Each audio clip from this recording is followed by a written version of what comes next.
Welcome students. आज हम अपना नेक्स्ट चैप्टर स्टार्ट करेंगे, चैप्टर नंबर 4, जो कि है ऑर्गेनाइजेशन ऑफ डाटा। तो ऑर्गेनाइजेशन ऑफ डाटा हमारा क्या होता है? It refers to the arrangement of the figure in such a form that comparison of the mass of similar data may be facilitated and further analysis may be possible.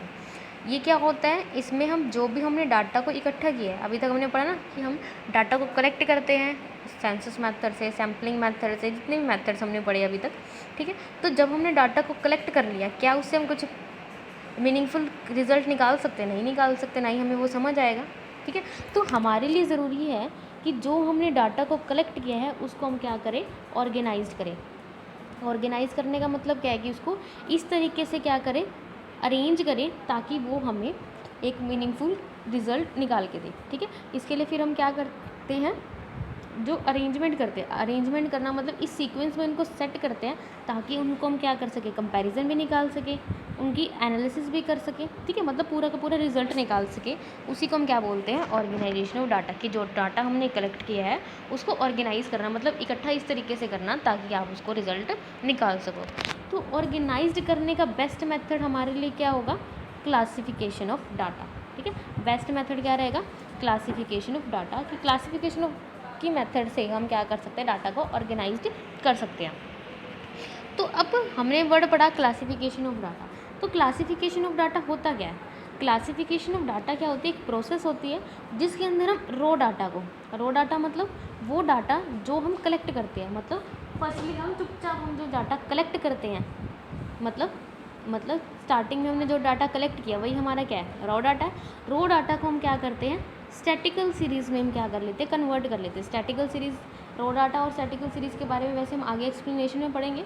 तो वैसे मैं आपको बता देती हूँ, स्टैटिकल सीरीज़ मतलब हम उसको एक सीरीज़ में, मतलब एक सीक्वेंस में सेट कर देते हैं जो हमारे लिए क्या होगा? मीनिंगफुल होगा, ठीक है। तो क्लासिफिकेशन ऑफ डाटा में हम क्या करते हैं? एक प्रोसेस होती है जिसकी हेल्प से हम रो डाटा को क्या करते हैं? स्टैटिकल सीरीज़ में क्या करते हैं? कन्वर्ट करते हैं।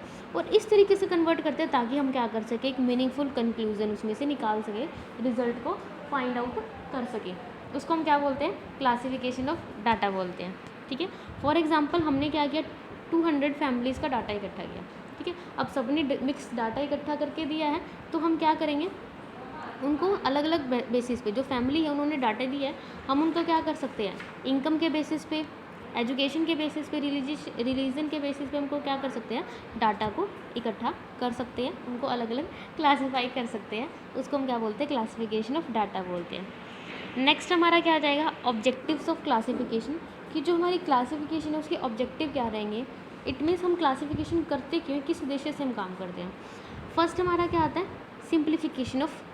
Simplification and ब्रीफनेस। सिंप्लीफिकेशन का मतलब क्या होता है? सिंपल फॉर्म में उस काम को कंप्लीट करना। सिंपल फॉर्म में करना मतलब हम क्या कर सकते हैं? उसको सिंप्लीफाई करके लिख सकते हैं कि हम उसको कैसे हमें समझ में आएगा। और ब्रीफनेस का मतलब क्या होता है? उसको सिंपल और शॉर्ट फॉर्म में, ठीक है। अब इतने मान लो तुमने डाटा कलेक्ट किया और वो 2 पेजेस के अंदर है, क्या तुम्हें वो समझ आएगा? नहीं आएगा। लेकिन अगर तुम उसको शॉर्ट फॉर्म में लिख दोगे तो तुम्हें समझ में भी आ जाएगा, और शॉर्ट फॉर्म में भी सिंपल लैंग्वेज में लिख दोगे तो आपके लिए क्या हो जाएगा? आसान हो जाएगा ना। इसलिए क्लासिफिकेशन का फर्स्ट ऑब्जेक्टिव क्या रहता है? कि हम उसको सिंप्लीफाई करके लिखते हैं और ब्रीफनेस की वजह से, ठीक है। सेकेंड हमारा क्या होता है? डिस्टिंक्टिवनेस। डिस्टिंक्टिवनेस का मतलब होता है जो अलग अलग डाटा है उसको डिफरेंटली शो करना। हमारे लिए क्या ज़रूरी है?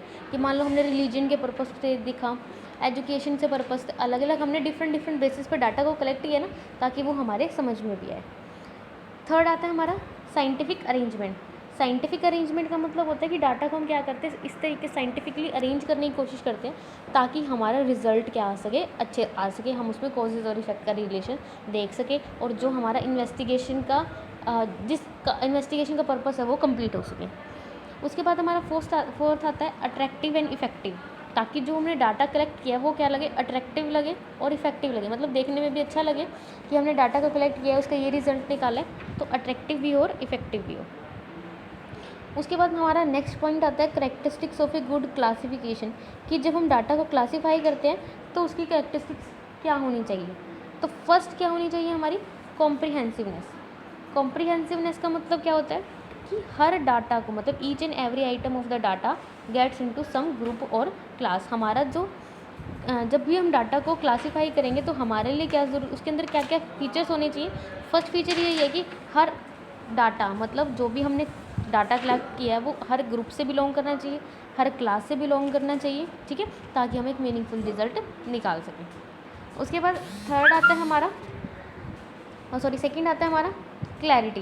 क्लैरिटी का मतलब होता है कि जो भी हम डाटा को क्लियर करेंगे, मतलब क्लासिफिकेशन जो भी करेंगे वो हमारे लिए क्या होना चाहिए, एब्सोल्युटली क्लियर होने चाहिए, ठीक है, ताकि वो हमें समझ में भी आए, ठीक है, क्लियर और सिंपल फॉर्म में होने चाहिए, उसमें कोई भी कन्फ्यूज़न नहीं होनी चाहिए, क्योंकि कन्फ्यूज़न होगी तो हम उसे कंप्लीट नहीं कर पाएंगे।